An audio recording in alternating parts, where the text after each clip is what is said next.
Good day. I'm John Brand. I'm a director in the Employment Law Department at Bowman Gilfillan.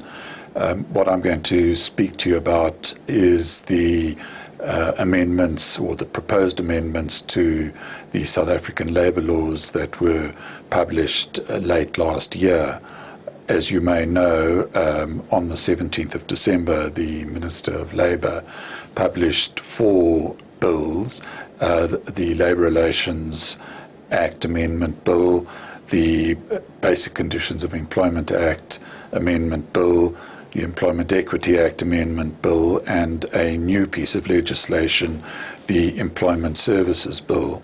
They are very voluminous and contain a great many proposed changes, and I just want to focus on the most important ones and the ones that will probably or could potentially have the greatest impact for employers.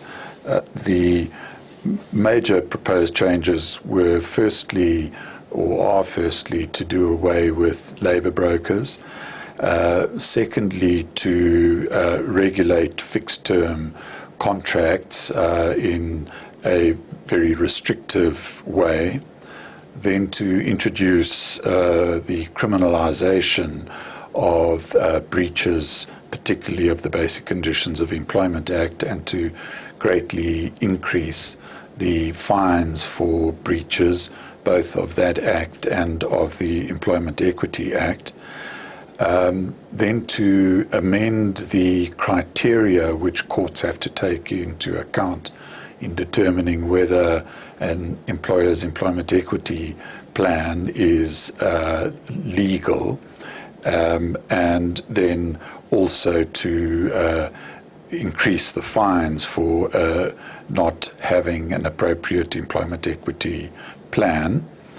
Then there are proposals which would largely have the effect of prohibiting the employment of all foreigners, and this would have particular impact on Zimbabweans and Mozambicans, apart from skilled employees from other countries. And then proposals to streamline the dispute resolution provisions, particularly of the Labour Relations Act, and to introduce MEAD-ARB, that is, conciliation followed immediately by arbitration in both the CCMA and bargaining councils. Those are the core changes that were proposed, but as I said, there are many others, some of which may be of importance to some employees but not to others.